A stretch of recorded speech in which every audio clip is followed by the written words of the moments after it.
Good afternoon everyone. जल्दी से सभी स्टूडेंट्स लाइव आ जाएंगे और बताएंगे कि ऑडियो वीडियो सब क्लियर है कि नहीं।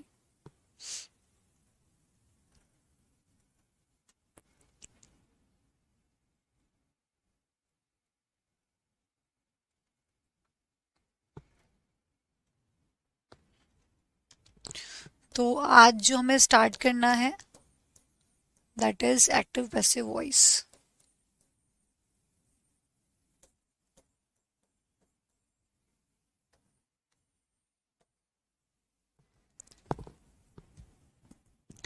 एक्टिव मतलब जो टेंस आप ऑलरेडी पढ़ते हैं, सिंपल टेंस जो हम बनाते हैं, है ना। Present indefinite, present continuous, present perfect, past indefinite, past continuous, past perfect, past perfect continuous.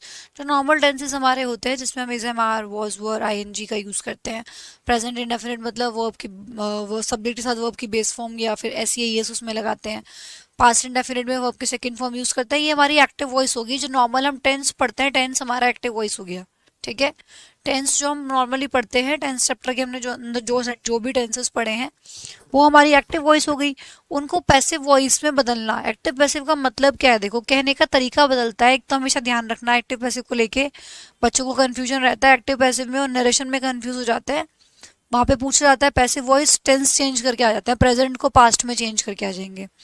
जो प्रेजेंट का पास्ट होगा वो नरेशन के अंदर होता है। जो नरेशन होता है उसमें हम चेंज करते हैं, लेकिन ध्यान रखिएगा एक्टिव पैसिव में कभी टेंस चेंज नहीं होगा। टेंस आपका वही रहेगा, बस कहने का तरीका बदलता है। ठीक है। जैसे एक्टिव का मतलब हो गया कि मैंने बोला मैं खाती हूँ। ठीक है, मैं खाती हूँ, तो ये आपकी एक्टिव वॉइस हो गई। अब इसी बात को मैंने दूसरे तरीके से कह दिया, मेरे द्वारा खाया जाता है। ठीक है, मैं खाती हूँ, मेरे द्वारा खाया जाता है। तो इसी चीज को मैंने क्या किया, सब्जेक्ट का बना दिया ऑब्जेक्ट, और ऑब्जेक्ट बन जाता है इसमें सब्जेक्ट। ठीक है। एक्टिव वॉइस में क्या होता है, एक्टिव पैसिव वॉइस में सब्जेक्ट बन जाएगा ऑब्जेक्ट और ऑब्जेक्ट बन जाएगा सब्जेक्ट।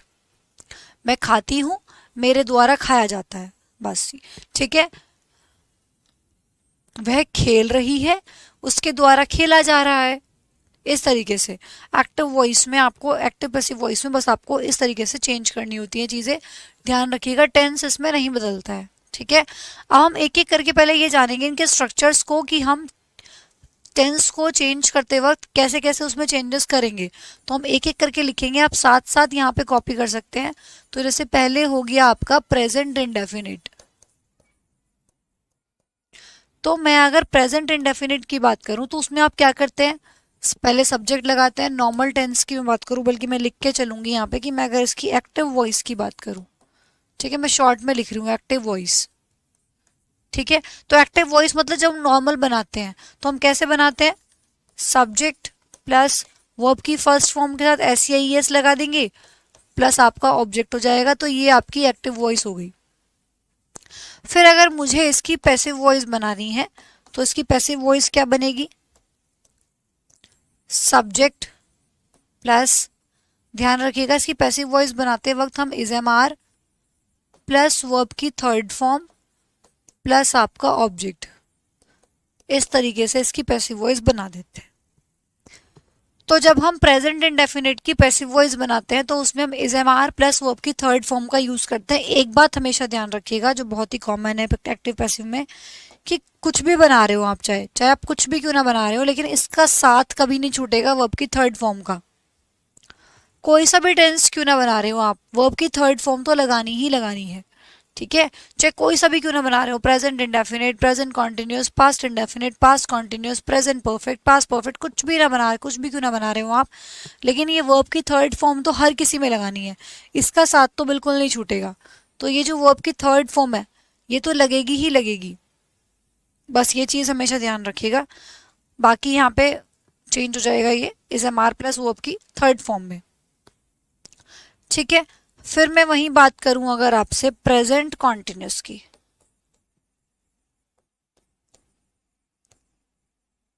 तो प्रेजेंट कॉन्टिन्यूस में एक्टिव वॉइस में क्या करते हैं हम, भाई सब्जेक्ट लगाते हैं प्लस इज एम आर ये लगता है आपका, प्लस वो आपकी फर्स्ट फॉर्म में आईएनजी आती है, प्लस आप ऑब्जेक्ट। ये आपका नॉर्मल सेंटेंस होता है जो आप प्रेजेंट कॉन्टिन्यूस टेंस में एक्टिव वॉइस में बनाते हैं। फिर जब आप इसकी साथ साथ कॉपी कर सकते हैं आप भाई, ठीक है। फिर जब आप इसकी पैसिव वॉइस बनाएंगे तो पैसिव वॉइस बनाते वक्त, सॉरी भाई ये इसको ध्यान रखिएगा, एक मिनट एक मिनट एक मिनट, गड़बड़ हो गई भाई, ठीक है। सब्जेक्ट ऑब्जेक्ट बन जाएगा, ऑब्जेक्ट सब्जेक्ट बन जाएगा। तो ये जो ऑब्जेक्ट है ये आ जाता है आपका शुरू में, और सब्जेक्ट आ जाएगा लास्ट में, वो भी क्या, बाय लगा के, ठीक है। जैसे शी इज प्लेइंग, वो खेल रही है, ठीक है, वो खेल रही है in the park. She is playing with Rahul, वो राहुल के साथ खेल रही है। अब मैं अगर इसी को पैसिव वॉइस में बनाऊंगी तो मैं उसका उल्टा बोल दूंगी कि उसके द्वारा खेला जा रहा है, तो बाय हर लास्ट में आ जाएगा, ठीक है। चलिए मैंने बोला अच्छा इस सेंटेंस के लिए subject plus is am are plus verb की फर्स्ट फॉर्म में आईएनजी प्लस ऑब्जेक्ट। तो आप पैसिव वॉइस बनाते वक्त क्या करेंगे, ऑब्जेक्ट आ जाएगा शुरू में, प्लस इज एम आर लगेगा, प्लस इसमें जो आप ऐड करते हैं दैट इज बीइंग, बीइंग इसमें जोड़ देते हैं हम। और आपको भी क्या बताया था कि वर्ब की थर्ड फॉर्म तो लगानी ही लगानी है, ठीक है। तो ये वर्ब की थर्ड फॉर्म लगेगी, प्लस बाय प्लस सब्जेक्ट, ठीक है। तो हमने इसमें क्या ऐड किया, हमने बेसिकली इसमें ये ऐड किया, वर्ब की थर्ड फॉर्म तो लगानी लगानी है, वो मैं बात ही नहीं कर रही हूँ। हमने बेसिकली क्या लगाया, बीइंग ऐड किया। तो is am are plus being, verb की थर्ड फॉर्म तो लगानी लगानी है, ठीक है। इसको जल्दी से कॉपी कर लो, फिर मैं आगे नोट करती हूँ।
हो गया। चलिए फिर नेक्स्ट है आपका प्रेजेंट परफेक्ट। पहले हम सारे प्रेजेंट के कर रहे हैं, फिर पास्ट करेंगे।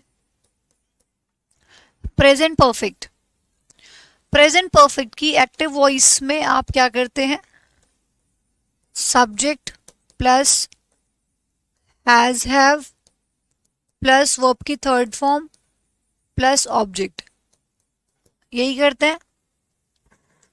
जब आप इसकी पैसिव वॉइस बनाएंगे तो सब्जेक्ट बन जाएगा, सब्जेक्ट पीछे चला जाएगा और ऑब्जेक्ट आ जाएगा शुरुआत में, ठीक है। प्लस हम इसमें पैसिव वॉइस बनाते वक्त बस एक चीज आपको याद रखनी है कि इसमें बीन जुड़ जाता है। क्या जुड़ जाएगा, बीन जुड़ जाएगा। और आपको बताया कि वर्ब की थर्ड फॉर्म तो लगानी लगानी है, तो ये वर्ब की थर्ड फॉर्म तो लगती थी और यहाँ भी लग जाएगी, प्लस ऑब्जेक्ट। बस उसमें कुछ नहीं होता, जब हम प्रेजेंट परफेक्ट को बनाते हैं तो बीन ऐड हो जाता है,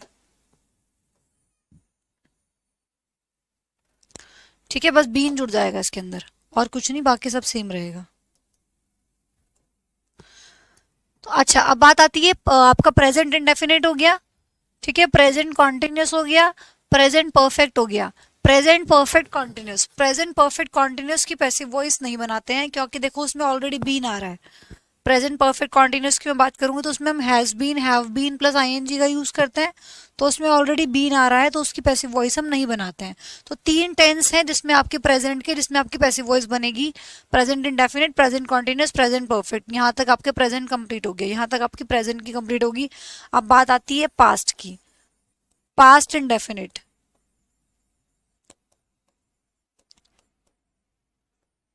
पास्ट इंडेफिनिट की जो आपकी एक्टिव वॉइस होती है उसमें आप क्या करते हैं,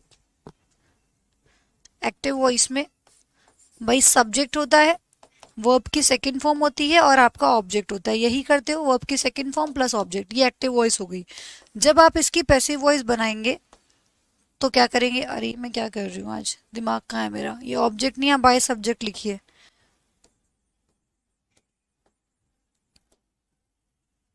ठीक है, तो ये ऑब्जेक्ट आ जाएगा शुरुआत में, प्लस वॉज या वर का यूज करते हैं। वॉज या वर मतलब इसके हिसाब से लगेगा, अगर ये सिंगुलर होगा तो यहाँ पे वॉज लगाएंगे और अगर ये प्लूरल होगा तो यहाँ पे वर लगाएंगे, सिचुएशन के हिसाब से। ठीक है, प्लस वर्ब की थर्ड फॉर्म तो मैंने आपको बोला कि लगानी ही लगानी है, प्लस आपका हो गया ये ऑब्जेक्ट। तो हमने इसमें क्या यूज किया, वॉज वर्ब का यूज किया, प्लस वर्ब की थर्ड फॉर्म साथ में लगाई। ठीक है, तो ये हो गया आपका पास्ट इंडेफिनिट। जल्दी से नोट कर लीजिए, फिर हम मूव करेंगे पास्ट कॉन्टिन्यूस पे।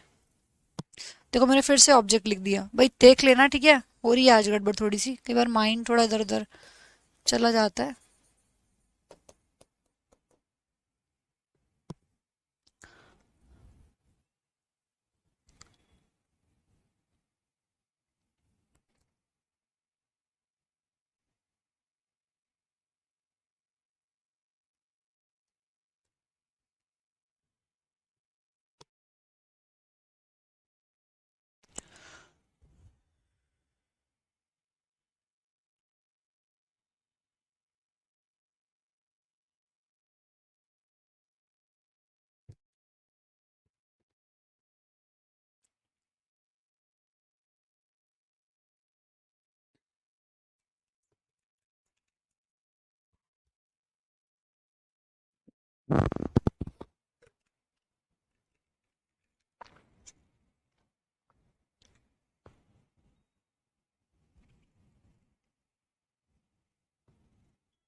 चलिए, फिर है आपके पास पास्ट कॉन्टिन्यूस।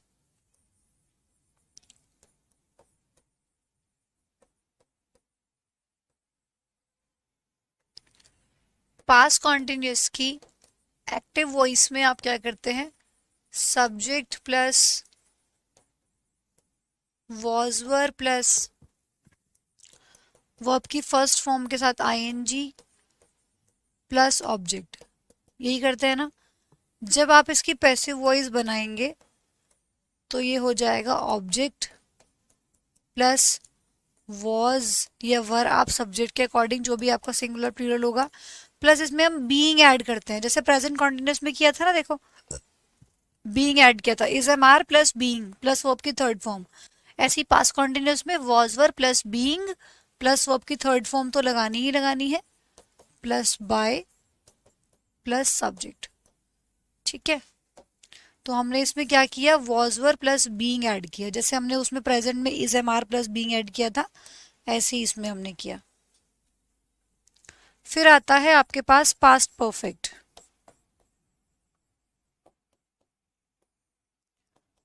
पास्ट परफेक्ट में एक्टिव वॉइस में आप क्या करते हैं, subject plus had plus verb की थर्ड फॉर्म प्लस ऑब्जेक्ट, ये आप यूज करते हैं।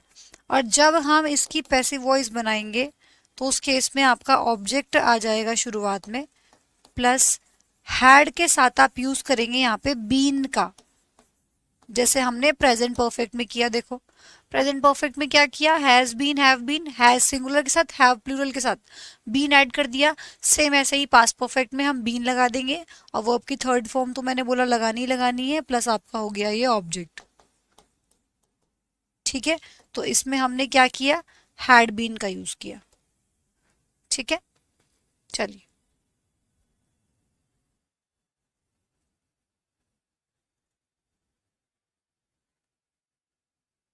हाँ जी, पैसिव वॉइस में ऑब्जेक्ट के अकॉर्डिंग वर्ब का यूज किया जाएगा, जो कुछ भी चेंज होके यहाँ पे आएगा ना, जो आपका इधर का ऑब्जेक्ट इधर आ जाएगा, फिर इसके हिसाब से आप वर्ब लगाएंगे। ठीक है, सब्जेक्ट तो पीछे चला गया, उसका रोल तो खत्म हो गया, फिर जो ये ऑब्जेक्ट यहाँ पे आएगा, इस ऑब्जेक्ट के हिसाब से आप यहाँ पे लगाएंगे, क्योंकि ये ऑब्जेक्ट ही अब आपका सब्जेक्ट बन जाएगा।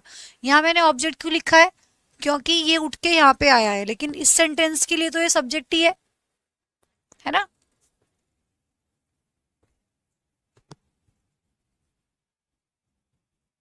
वो ऐसा नहीं होता कि ऑब्जेक्ट के हिसाब से लगा रहे होते हैं। अब ये अपनी जगह पोजीशन चेंज करेंगे, इसलिए हमें आपने ने यहाँ पे मेंशन किया कि ऑब्जेक्ट यहाँ जाएगा, सब्जेक्ट यहाँ चला जाएगा। बट अगर मैं इस पर्टिकुलर सेंटेंस की बात करूंगी तो इस सेंटेंस के लिए तो ये सब्जेक्ट ही होगा, है ना। चलिए,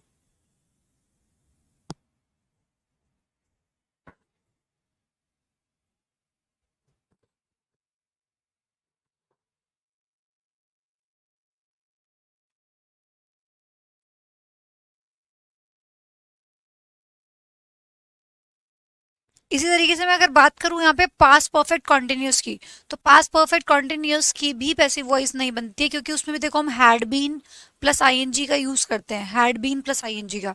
तो वहां पे बीन लगा रहे हैं ऑलरेडी, तो जो उसकी भी नहीं बनेगी। तो ध्यान रखना, प्रेजेंट परफेक्ट कॉन्टिन्यूस की भी नहीं हमने बनाई, पास्ट परफेक्ट कॉन्टिन्यूस की भी हम नहीं बनाते हैं। तो तीन तो प्रेजेंट की बनती है, present indefinite, present continuous, present perfect. तीन ही पास्ट की बनती है, past indefinite, past continuous, past perfect. Past perfect continuous और प्रेजेंट परफेक्ट कॉन्टिन्यूस दोनों की नहीं बनानी है, क्योंकि उसमें ऑलरेडी बीन आ रहा होता है। ठीक है,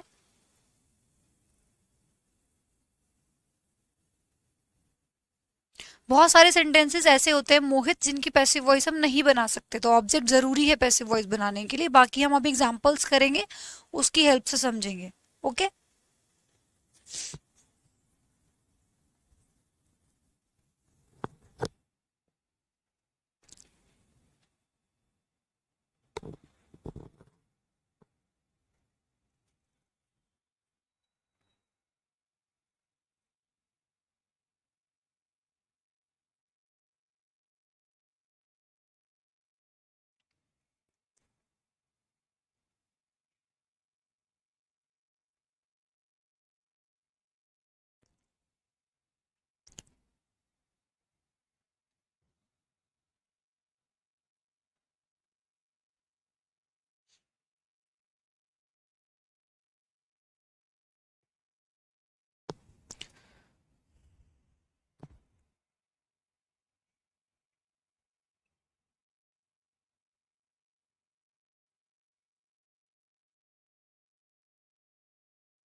हो गया।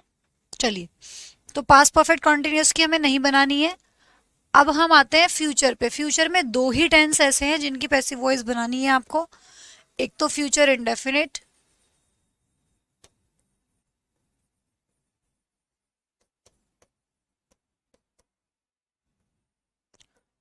ठीक है। एक तो फ्यूचर इंडेफिनिट की बनेगी। फ्यूचर इंडेफिनिट में आप क्या करते हैं, एक्टिव वॉइस में सब्जेक्ट प्लस विल या शेल प्लस वर्ब की फर्स्ट फॉर्म प्लस ऑब्जेक्ट, ठीक है।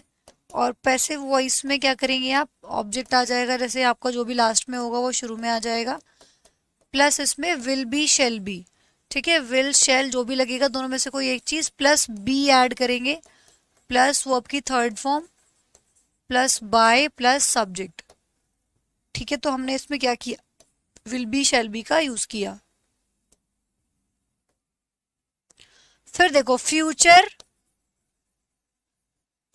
कॉन्टिन्यूस की मैं अगर बात करूं, फ्यूचर इंडेफिनिट की ऐसे बनेगी। फ्यूचर कॉन्टिन्यूस की पैसिव वॉइस नहीं बनती है, क्योंकि फ्यूचर कॉन्टिन्यूस में हम क्या करते हैं, विल बी का यूज करते हैं, विल बी। तो उसमें will be shall be, be already आ रहा है, तो जहां पे भी ध्यान रखिएगा बी की फॉर्म जहां पहले से आ रही होगी ना, बीन आ रहा होगा, बी आ रहा होगा, तो उसकी पैसिव वॉइस हम बनाएंगे ही नहीं। इसीलिए हमने प्रेजेंट परफेक्ट कॉन्टिन्यूस की, फ्यूचर पास्ट परफेक्ट कॉन्टिन्यूस की नहीं बनाई, क्योंकि उसमें has been, have been, had been का यूज किया जाता है।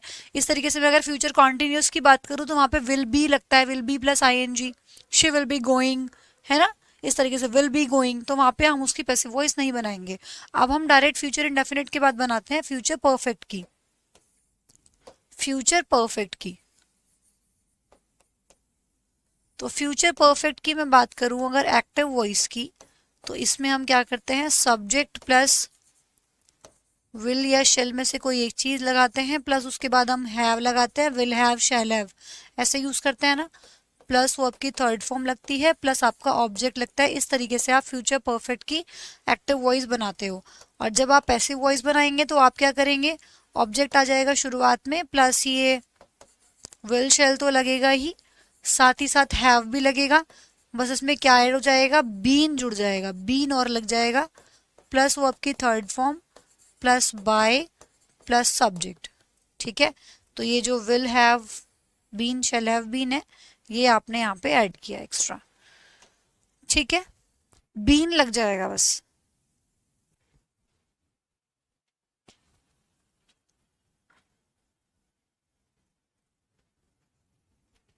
एक मिनट, पास परफेक्ट में मैंने फिर से गड़बड़ कर, अच्छा ठीक है भाई, आज ही ना थोड़ा सा दिमाग सही नहीं चल रहा है मेरा, तो तुम अपने अकॉर्डिंग कर लेना। चलो,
हो गया। अब मैं बात करूं अगर फ्यूचर परफेक्ट कॉन्टिन्यूअस की, तो सेम उसकी भी नहीं बनेगी, क्योंकि उसमें will have been, shall have been plus ING का यूज करते हैं ना। विल हैव बीन तो ऑलरेडी बीन आ रहा है, तो वहां पे भी हम नहीं लगाएंगे। ठीक है, तो इसका मतलब हमने देखा कि हमने टोटल 8 टेंस ऐसे हैं जिनकी पैसिव वॉइस बनाई है। देखो, 3 आपके प्रेजेंट के हो गए, present indefinite, present continuous, present perfect. फिर 3 ही पास्ट के हो गए, present indefinite, sorry past indefinite, past continuous, past perfect. और फिर आपके 2 हो गए फ्यूचर के, फ्यूचर इंडेफिनिट, फ्यूचर परफेक्ट। तो 8 टेंस हमारे इसमें ऐसे होते हैं जिनकी हम पैसिव वॉइस यहाँ पे बनाते हैं। ठीक है, चलिए अब हम शुरुआत से, हल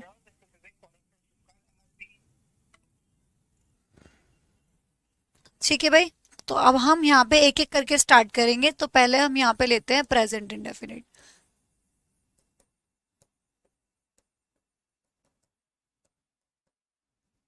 प्रेजेंट इंडेफिनिट एक बार फिर से देख लो कि प्रेजेंट इंडेफिनिट में हमने क्या किया था।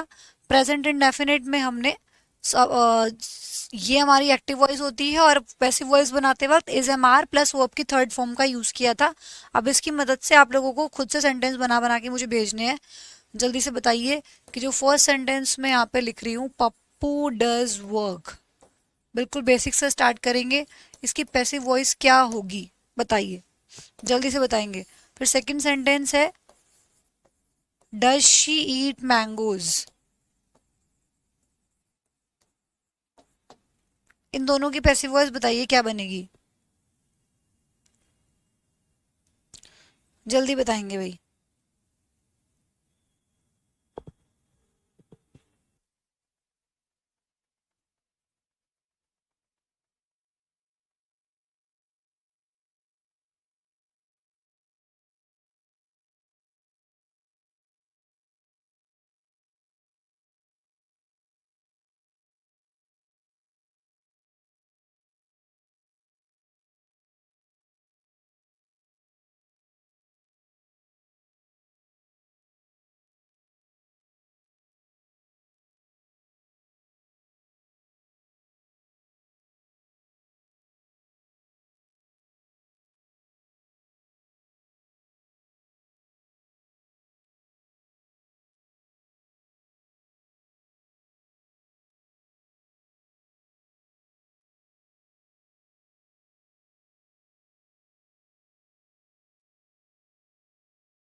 पप्पू डज वर्क, है ना। तो देखो ऑब्जेक्ट क्या है इसमें, वर्क, वर्क आ जाएगा शुरू में। वर्क आपने पढ़ लिया नाउन के अंदर, अब अनकाउंटेबल नाउन होता है, अनकाउंटेबल नाउन को हम सिंगुलर में कंसीडर करते हैं, इसलिए वर्क के साथ लगेगा इज। और फिर डू की थर्ड फॉर्म होती है डन, ठीक है। थर्ड फॉर्म लगानी है ना, is am are plus third form. भाई ऑब्जेक्ट इधर आ गया, स्टार्टिंग में ये बन गया अब सब्जेक्ट, ठीक है। इसके हिसाब से हमने लगाया इज, फिर डू की थर्ड फॉर्म होती है डन, डू डिड डन, याद रखिएगा। फर्स्ट फॉर्म हो गई डू, सेकंड फॉर्म हो गई डिड, और थर्ड फॉर्म हो जाती है डन। तो थर्ड फॉर्म लगानी है मुझे यहाँ पे, तो डन लगाया। फिर लास्ट में बाय आ जाएगा, और बाय लगा के ये जो पप्पू है ये आ जाएंगे भाई साहब जी लास्ट में, ठीक है। तो ये हो गई इसकी पैसिव वॉइस। उसके बाद देखेंगे यहाँ पे डज शी ईट मैंगोज, ये आपका इंटरोगेटिव सेंटेंस है। इंटरोगेटिव सेंटेंस में प्रेजेंट इंडेफिनिट के हम डू डज का यूज करते हैं, लेकिन जब पैसिव वॉइस बनाएंगे तो बताया आपको इज एम आर का यूज करेंगे, ठीक है। यशिका, यशिका कह रही है कि डू द मैंगोज आएगा, डू नहीं इज एम आर का यूज करो ना, क्योंकि पैसिव वॉइस बना रहे हैं।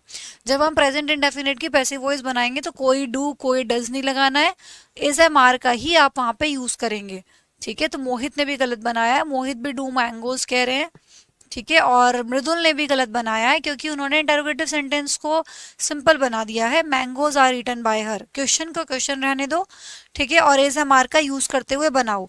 अब आपको पता है कि यहाँ पे शी चला जाएगा पीछे, मैंगोज आ जाएगा शुरू में।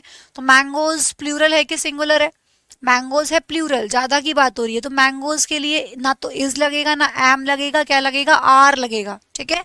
तो यहाँ पे आर मैंगोज, समझो बात को, आर मैंगोज, ठीक है, आर मैंगोज। ईट की third form eaten, are mangoes eat ate eaten, third form हो गई ईटन। और फिर लास्ट में आ जाएगा by her, are mangoes eaten by her. इस तरीके से सेंटेंस बनेगा। क्लियर है भाई। डू डज यूज नहीं करना है, क्योंकि अब आप पैसिव वॉइस बना रहे हैं, और पैसिव वॉइस बनाते वक्त इज एम आर का ही यूज करेंगे। तो आर प्लस थर्ड फॉर्म, ठीक है। आर क्यों लगाया, क्योंकि मैंगोज है, मैंगोज के हिसाब से आप यहाँ पे आर लगाएंगे। इतनी बात सभी को समझ आई है तो बताओ फटाफट से, सबने गलत बनाया था, ठीक है। बहुत बेसिक है जबकि है। चलो जल्दी से बनाओ, नेक्स्ट लिखती हूँ फिर मैं एक सेंटेंस और।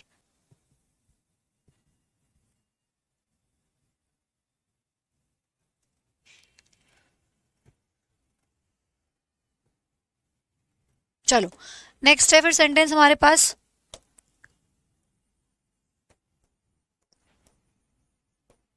We help the poor.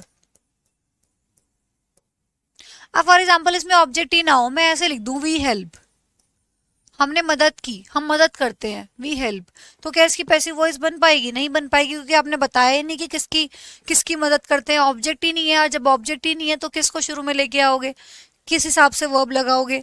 तो इसकी पैसिव वॉइस हम नहीं बना सकते। ठीक है भाई, तो यहाँ पे ऑब्जेक्ट होना जरूरी है, वी हेल्प द पुअर। अब इसकी फटाफट से पैसिव वॉइस बनाओ, क्या बनेगी? एक क्वेश्चन और लिखती हूं मैं।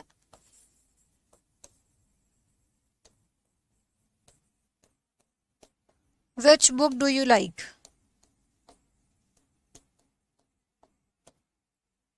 जो इंटरोगेटिव सेंटेंस है उनको इंटरोगेटिव ही रहने देना है। वो जो आप सोच रहे हैं ना कि उसको सिंपल बना देंगे, वो नरेशन में होता है। मैं बोल रही हूँ ना बच्चों को, नरेशन में और एक्टिव पैसिव में काफी कंफ्यूजन रहता है। जब हम डायरेक्ट से इनडायरेक्ट बनाते हैं ना, डायरेक्ट इनडायरेक्ट, और एक हो गया एक्टिव पैसिव। जब हम डायरेक्ट से इनडायरेक्ट बनाते हैं तो हम इंटरोगेटिव वाले सेंटेंस को भी सिंपल में कन्वर्ट कर देते हैं, वहां पे लास्ट में क्वेश्चन मार्क नहीं आता जब हम डायरेक्ट से इनडायरेक्ट बनाते हैं। बट जब हम एक्टिव से पैसिव बनाते हैं तो अगर सेंटेंस इंटरोगेटिव है तो वो इंटरोगेटिव ही रहेगा। मैंने बताया ना, क्योंकि इसमें टेंस चेंज नहीं होता है, इसमें जो सेंटेंस जैसा है वो उसी फॉर्म में रहेगा, बस लिखने का तरीका बदल जाएगा, कहने का तरीका बदल जाएगा। आप पीछे पहले कह रहे थे कि पप्पू काम करता है, अब आपने इसी बात को ऐसे कह दिया कि पप्पू के द्वारा काम किया जाता है। क्या वह मैंगो खाती है? Does she eat mangoes? अगर मैं इसकी हिंदी बनाऊं तो क्या बनेगी? Does she eat mangoes? क्या वो मैंगोज खाती है? क्या उसके द्वारा मैंगोज खाए जाते हैं?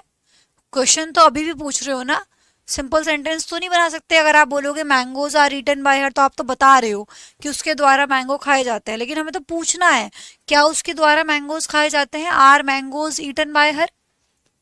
ठीक है, इस तरीके से। ऐसे यहाँ पे वी हेल्प द पुअर, अब द पुअर इसमें क्या है? आपका ऑब्जेक्ट है, इसको पूरे को उठा के आप स्टार्टिंग में लेके आओगे। और अब आप एडजेक्टिव चैप्टर भी कर चुके हो, सब कुछ कर चुके हो। आपको वहां पे पढ़ाया था कि द पुअर का मतलब क्या होता है। द पुअर आपका प्लूरल नाउन होता है। ठीक है, अब बहुत से लोगों ने देखो द पुअर इज भी लिख रखा है, जबकि आप पूरा पढ़ चुके हो। अब जो इज लिख रहे हैं इसका मतलब मेरी गलती है कि आप इज लिख रहे हो? मैं तो पढ़ा चुकी हूँ। अब वो जो आप द पुअर के साथ अब भी इज लगा रहे हो तो उसका मतलब वो आपकी गलती है, क्योंकि आप लोगों ने ध्यान से पढ़ा नहीं है।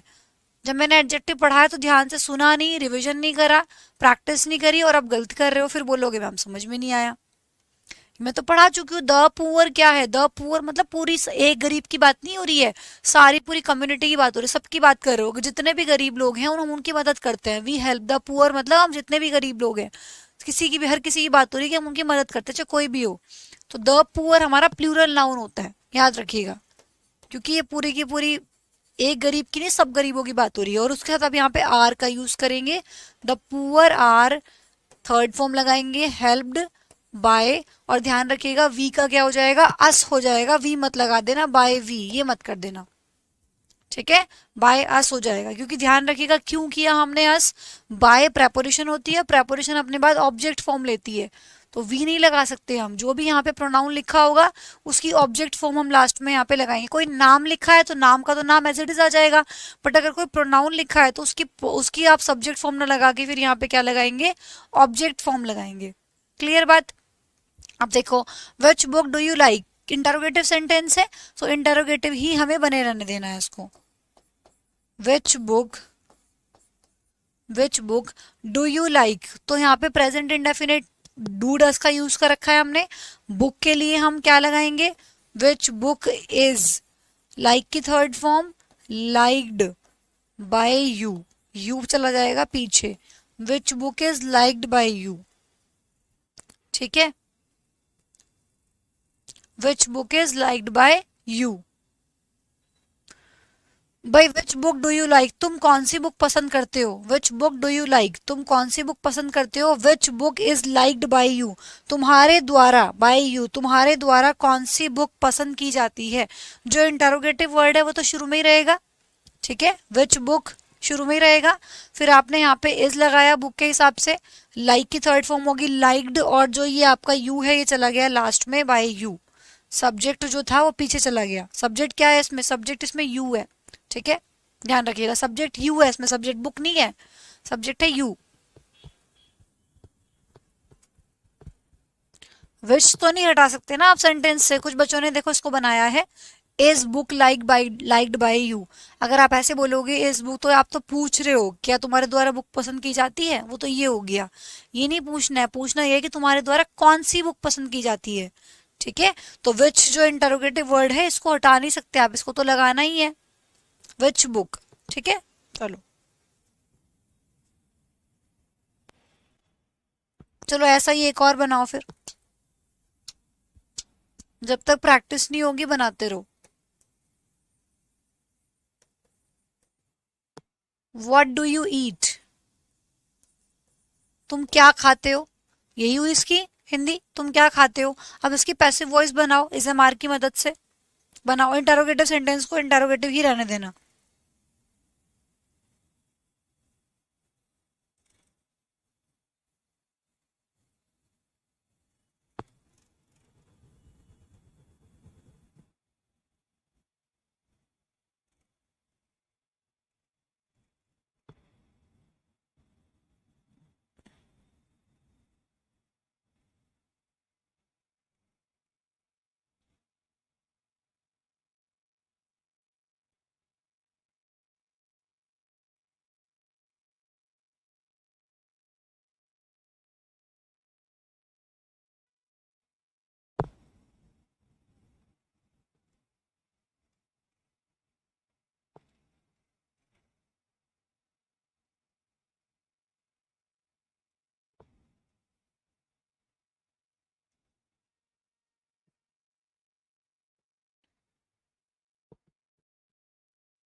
Very nice.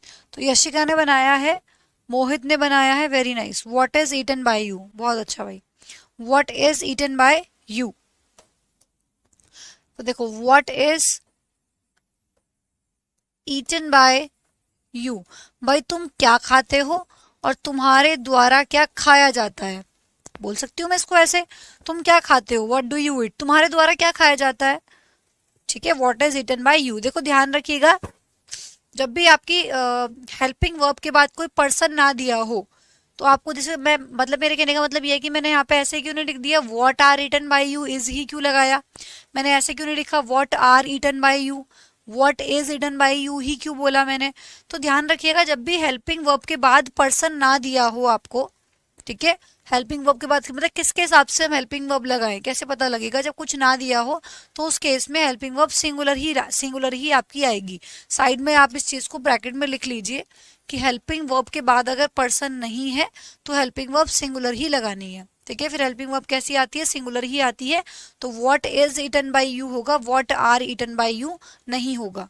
ठीक है, ये चीज आप लोगों को ध्यान रखनी है।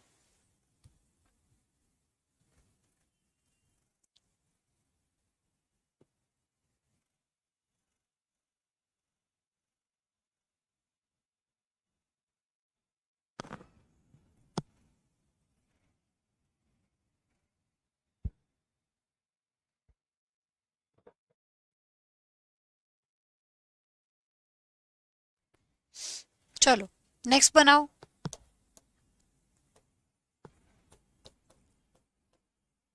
How does she cook food, how does she cook food, इसको बनाओ फटाफट से, कैसे बनाओगे।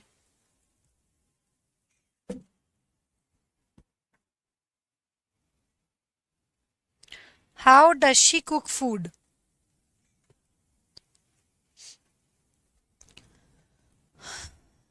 जल्दी से बताइए भाई क्या बनाओगे इसका।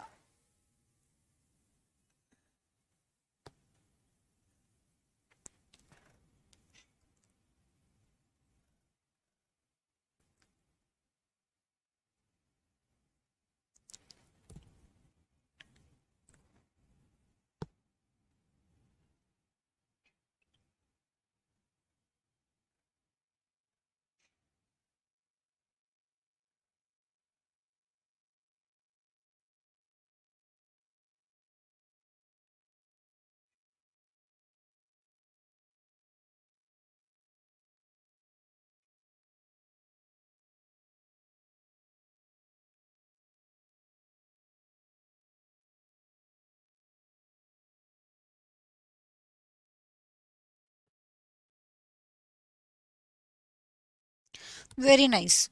How does she cook food? तो देखो यहाँ पे कैसे बनेगी इसकी।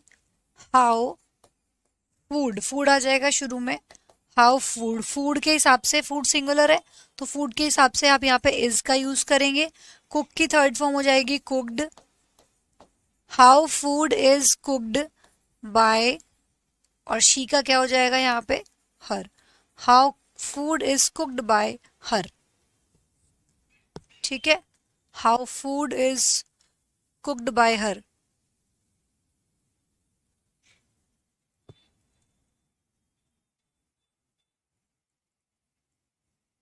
सही है ये? बताओ जल्दी से, सही है क्या ये जो मैंने लिखा है यहाँ पे?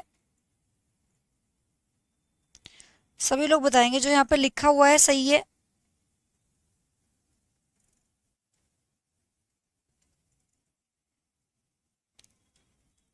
बताओ जल्दी से।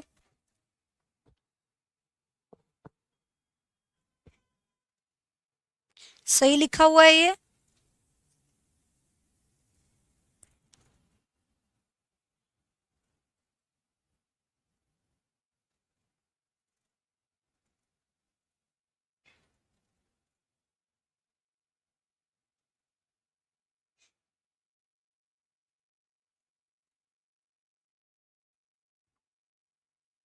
देखिए यहाँ पे गलती क्या है, मैंने आप लोगों को पीछे ही अब एग्जाम्पल दिया।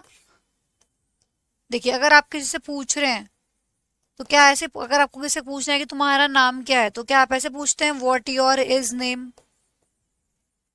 ऐसे पूछते हैं नहीं ना। आप क्या पूछते हैं, व्हाट इज योर नेम। तो पहले आप इंटरोगेटिव वर्ड लगाते हैं, उसके बाद आप verb, helping verb what is लगाया आपने, और लास्ट में लिखा योर नेम।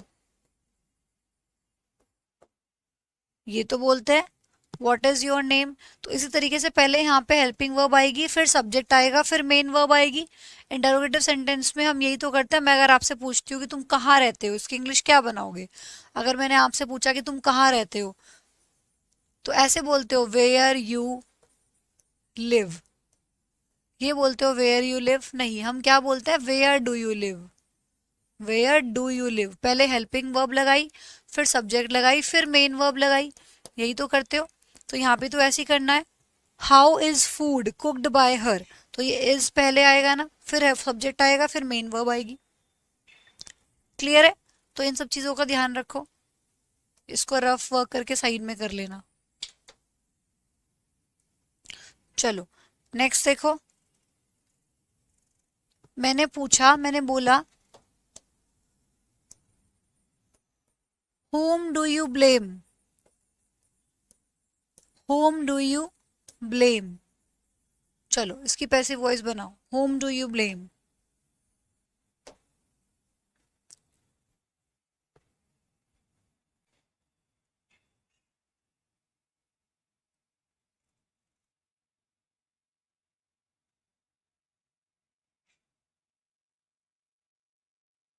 तुम किसको ब्लेम करते हो?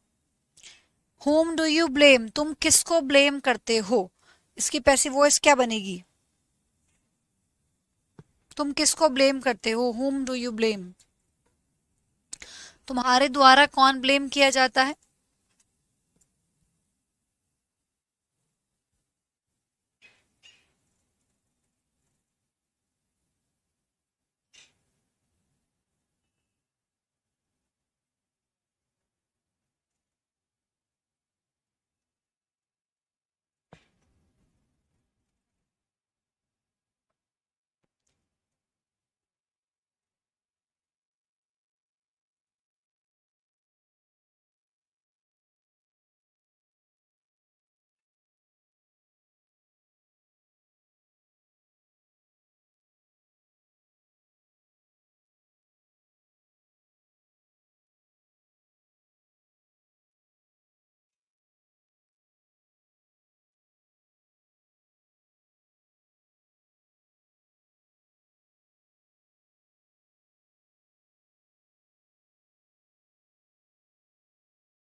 हो गया। तो चलिए, whom डू यू ब्लेम, तुम किसको ब्लेम करते हो, तुम्हारे द्वारा कौन ब्लेम किया जाता है, ठीक है। तो whom को चेंज करेंगे हम who में। who is हमारे का यूज करते हैं। मैंने बोला था कि जब भी आपके पास हेल्पिंग वर्ब के बाद पर्सन ना हो तो सिंगुलर ही वर्ब लगानी है, ठीक है। तो हु इज ब्लेम्ड इज लगाओगे, आर नहीं लगाओगे, क्योंकि कुछ पर्सन नहीं है तो singular verb. Who is blamed by you, who is blamed by you, ठीक है। Who is blamed by you. whom is blamed by you नहीं, whom को चेंज करेंगे who में, ठीक है। who चेंज होता है बाय whom में, ध्यान रखिएगा। हु को हम चेंज करते हैं जब भी आपको पैसिव वॉइस बनानी है, तो ध्यान रखिएगा हु हमेशा चेंज हो जाता है किसमें, बाय हुम में, और ये दोनों साथ साथ रहते हैं बाय हुम। लेकिन अगर यही बाय आपको हु के साथ लगाना है तो कभी भी ऐसे नहीं हो सकता बाय हु, ये पॉसिबिलिटी कहीं से कहीं तक भी नहीं है। क्यों नहीं है, क्योंकि जो बाय होती है प्रेपोजिशन वो अपने बाद लेती है ऑब्जेक्ट फॉर्म। तो बाय हुम तो हो सकता है क्योंकि हुम ऑब्जेक्ट होता है, लेकिन बाय हु नहीं हो सकता क्योंकि हु सब्जेक्ट का काम करता है।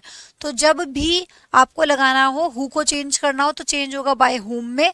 और अगर प्रेपोजिशन को हु के साथ लेना है, जैसे कि आपने यहाँ पे लिया है, तो बाय हु नहीं हो सकता, फिर वो बाय पीछे आएगा। बाद में तो लग सकता है लेकिन शुरू में नहीं लग सकता।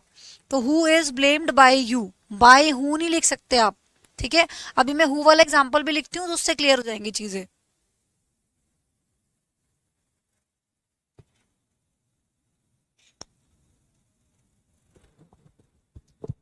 चलो हु वाला बनाओ अब एक।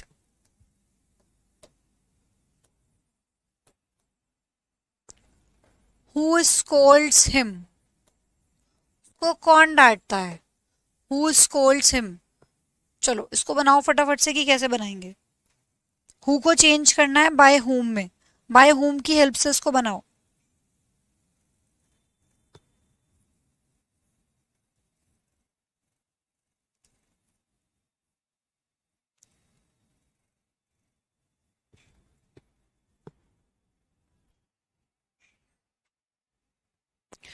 Very nice. देखिए हु चेंज हो जाएगा किसमें, बाय हुम में।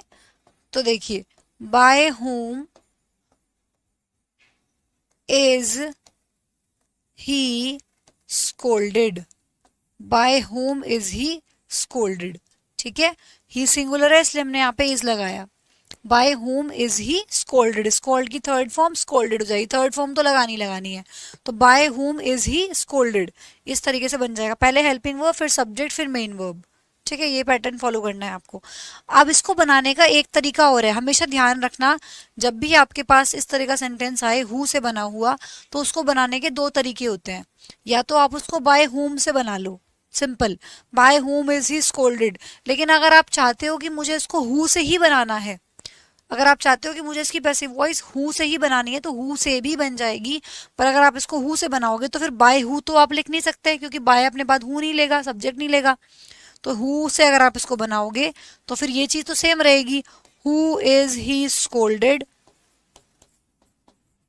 Who is he scolded. और जो ये बाय है लगाना भी जरूरी है क्योंकि पैसिव वॉइस बना रहे हैं, तो ये बाय लग जाएगा फिर लास्ट में।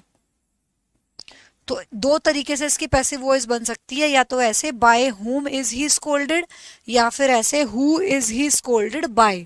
बाय आप लास्ट में लगा दीजिए, who is he scolded by. अब याद करो जरा, अगर कुछ याद हो तो प्रोनाउन चैप्टर में आपको रिलेटिव प्रोनाउन कराया था। अब जब बच्चे ने ध्यान से सुना होगा वहां पे उसको ये चीज समझ आएगी। प्रोनाउन चैप्टर में जब रिलेटिव प्रोनाउन कराया था वहां पे हु और हुम के डिफरेंसेस आपको समझाए थे कि हु और हुम में क्या डिफरेंस होता है। फिर वहां पे एक कॉन्सेप्ट कराया था कि भाई जो प्रेपोजिशन होती है वो अपने बाद ऑब्जेक्ट फॉर्म लेती है, तो प्रेपोजिशन और ऑब्जेक्ट साथ साथ रहेंगे। लेकिन हु अपने पहले प्रेपोजिशन नहीं ले सकता, क्योंकि वो कहता है कि मैं तो सब्जेक्ट हूं, तो मैं अपने अपने अपने पहले प्रेपोजिशन नहीं ले सकता। तो ये प्रेपोजिशन हु ने कहा कि मैं तेरी प्रेपोजिशन की मदद दूर से ही कर दूंगा। वहां पे आज खोल के देखना अपने रिलेटिव प्रोनाउन में, लास्ट में मैंने जब रिलेटिव प्रोनाउन खत्म किया तो 3-4 एग्जांपल्स वहां पे लिखे होंगे। तो वहां पे प्रेपोजिशन समझाया था कि हु जो होता है वो दूर से ही प्रेपोजिशन की मदद कर देता है। तो हु जो होता है वो वर्ब की मदद तो करता ही करता है, साथ साथ प्रेपोजिशन की मदद भी कर देता है, लेकिन दूर से ही, वो अपने साथ नहीं लिखने देता प्रेपोजिशन को, दूर से ही उसकी मदद कर देता है। तो ये by who is he scolded by, by last में लगा रह जाएगा, लेकिन हु के साथ नहीं आएगा।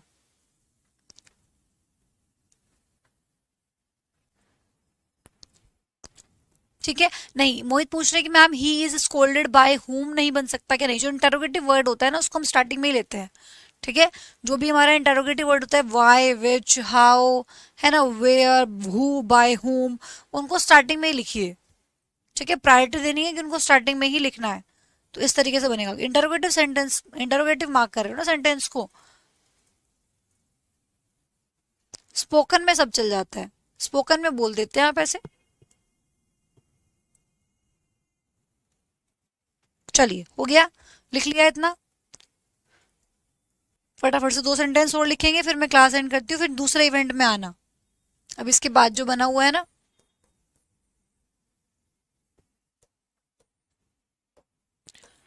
I know him, I know him, इसकी इसकी बनाओ फटाफट से, कैसे बनेगी पैसिव वॉइस, जल्दी से। आई नो हिम, मैं उसको जानता हूं।